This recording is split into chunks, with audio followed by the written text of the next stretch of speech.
प्रस्ताव मंजूर झालेला आहे आणि शक्यता आहे की 2029 पासून या संकल्पनेला सुरुवात होईल. 2029 पर्यंत नरेंद्र मोदी प्रधानमंत्री राहतील का?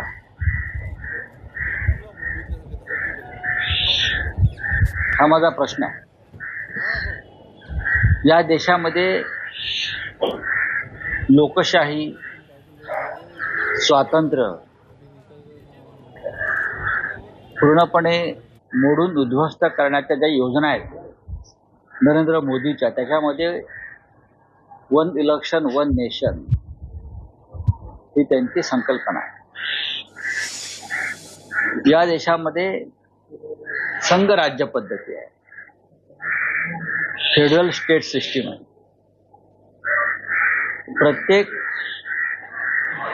राज्याची सामाजिक,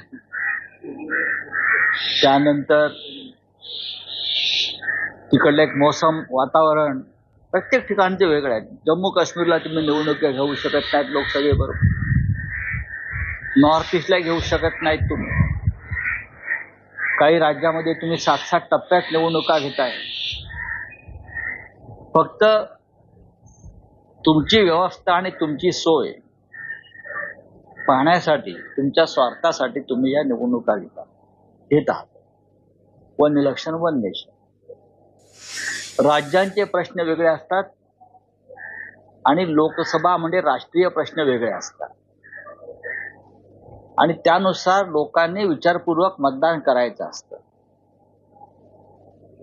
हे गेले आपण 70-75 वर्ष पाहतो.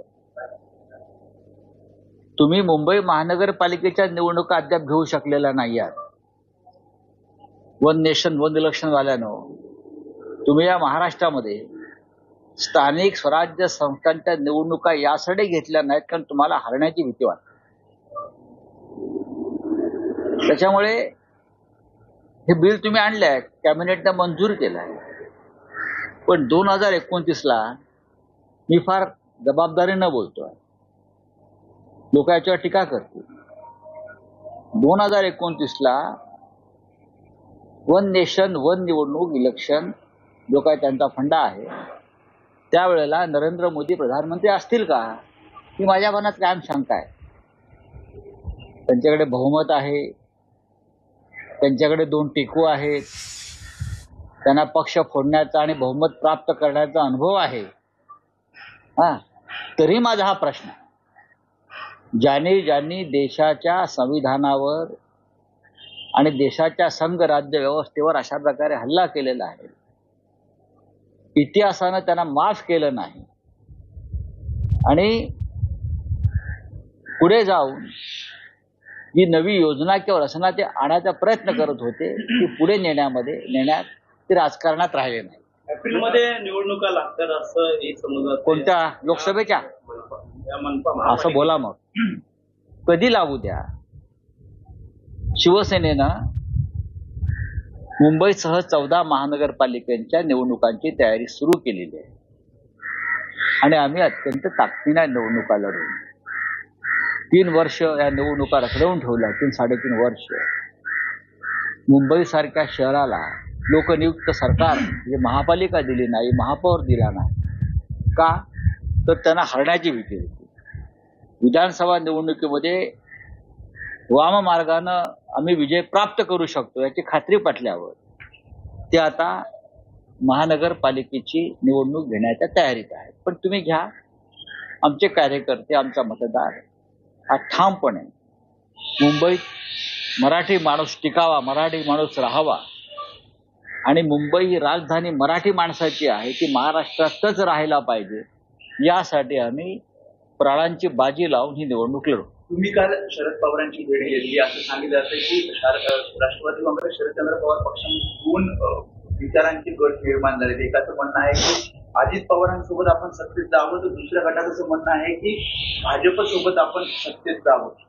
अजित पवारांबरोबर जाणं आणि भाजप बरोबर जाणं एकच आहे, बरोबर ना? मी शरद पवार साहेबांना ओळखतो, जवळजवळ त्यांच्याबरोबर मी रोजच असतो. संसदेमध्ये, राज्यसभेत त्यांची आणि माझं जागा बसण्याची ही बाजूलाच, आम्ही एकत्रच बसतो. की बहुतेक कुणीतरी फार ठरवून आम्हाला जागा वाटप केलेलं आहे. मला असं वाटत नाही की माननीय शरद पवार साहेब त्यांनी जो विचार पुरोगामी महाराष्ट्राचा, त्यानंतर धर्मांध शक्तीपासून दूर राहण्याचा विचार जो यशवंतराव चव्हाणांपासून आम्ही या महाराष्ट्रामध्ये रुजवण्याचा प्रयत्न केला, अशा विचारांपासून माननीय शरद पवार साहेब दूर जातील आणि हे जे भाजपच्या गोटात सामील झालेले हौशे नवशे गवशे आहेत, घाबरून पळून गेलेले, त्यांच्या नादाला लागून काही वेगळा विचार करतील याच्याविषयी माझ्या मनामध्ये म्हणजे अजिबात करणार नाही. आणि दुसरा असा आहे की याबाबत मध्यस्थी कोण करताय, कोण करताय अशी माहिती की अदानी घरी नाही. या संदर्भात मोठा उद्योगपती कशाला, गौतम अडाणींचं नाव घ्या ना तुम्ही कशाला लाजताय. असं म्हणतात की बघा, गौतम अडाणींच्या घरी अलीकडे राजकीय चर्चा होतात. महाराष्ट्राचे भविष्य ते ठरवायचा प्रयत्न करतात.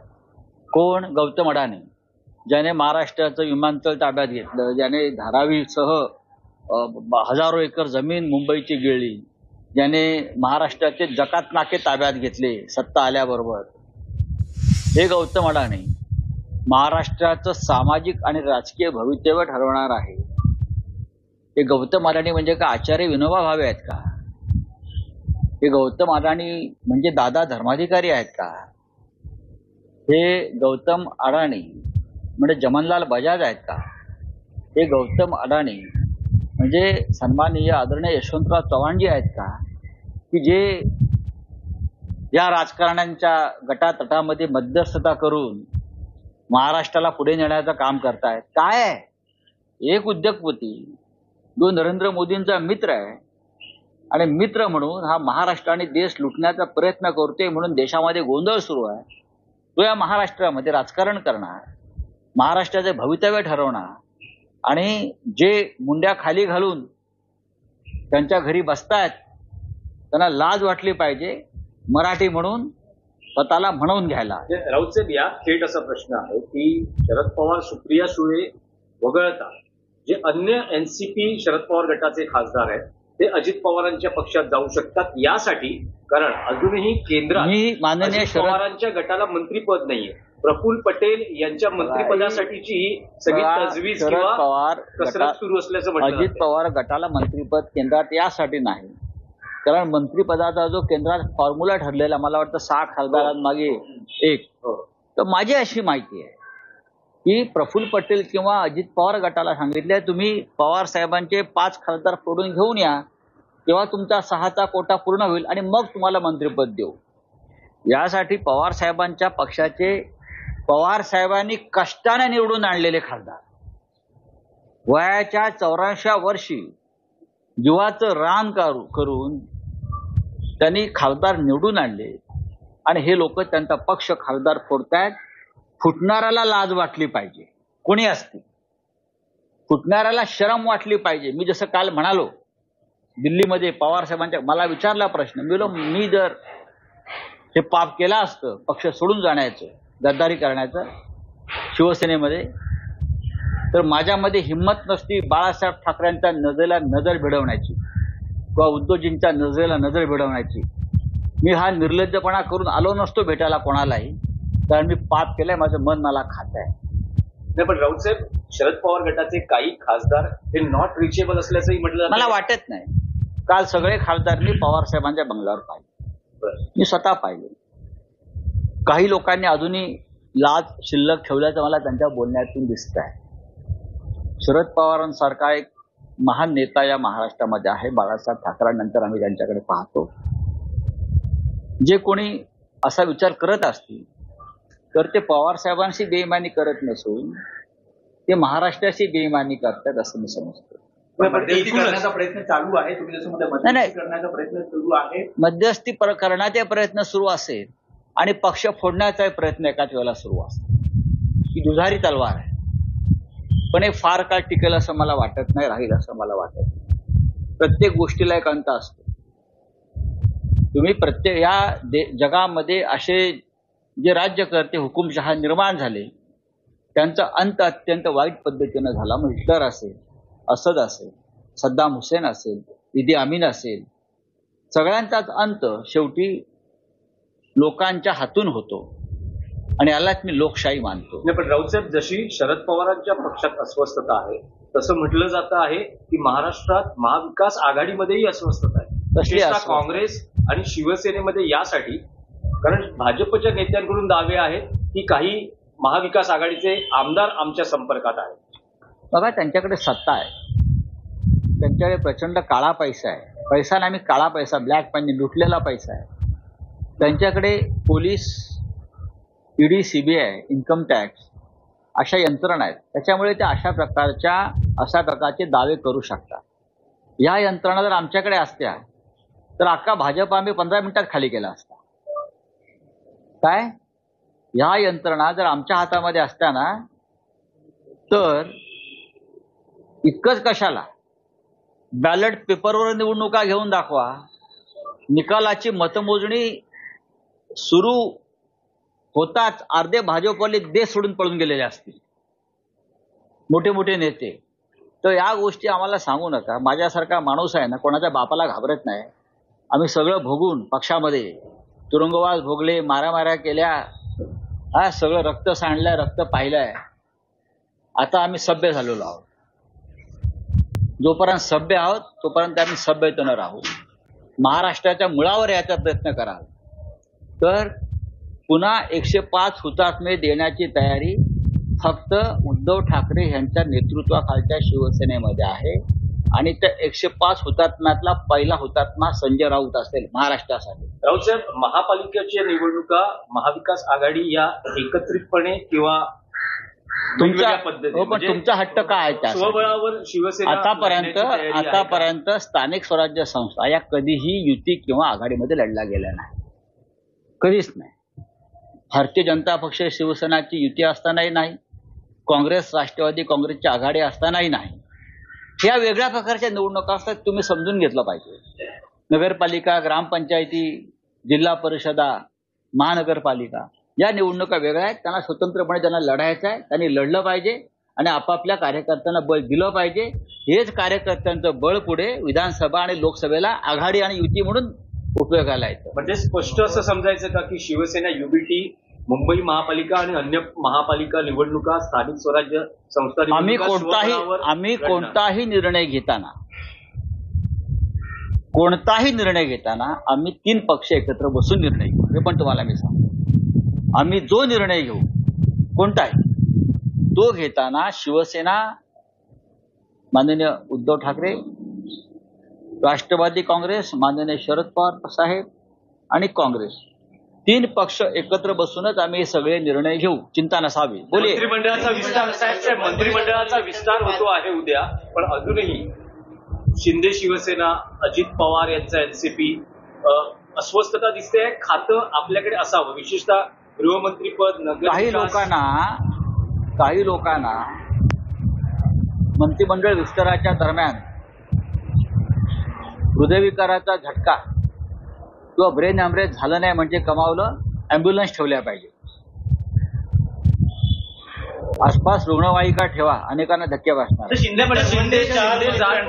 शिंदे नाराज आहेत असं म्हटलं जात आहे. बघा, शिंदेच्या नाराजीला कोण विचार?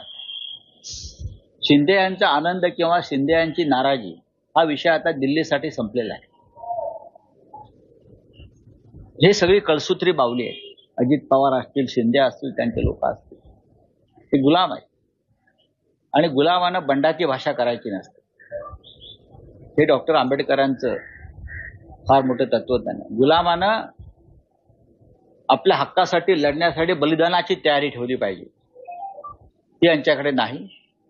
ये डरपोक लोग हैं. आप अभी पूछे क्या? वन इलेक्शन जो है इसको पारित कर दिया है. लगातार इस पर जो है बात की जा रही थी, इस तरीके के मैसेज आ रहे थे कि जल्दी से पारित किया जाएगा. और देखिए, ये जल्दबाजी है.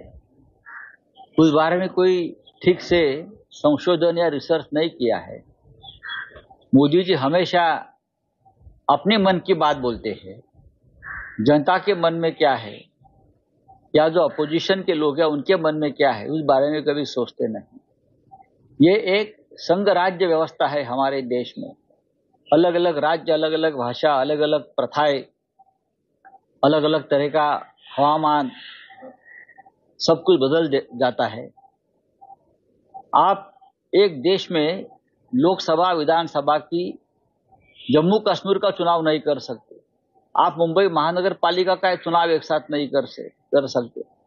ये सिर्फ आपके स्वार्थ के लिए आप ये करने जा रहे हैं।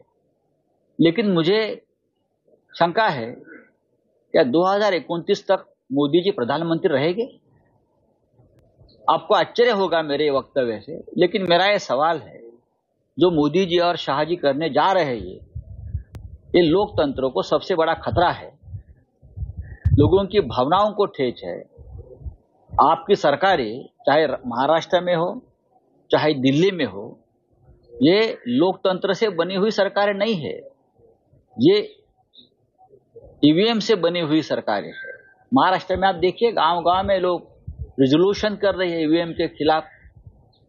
इसी जनता को आप मूर्ख समझते हो? तो 2029 तक क्या मोदी जी प्रधानमंत्री रहेंगे देखने के लिए? हाँ, क्या उनको सत्ता छोड़नी पड़ेगी?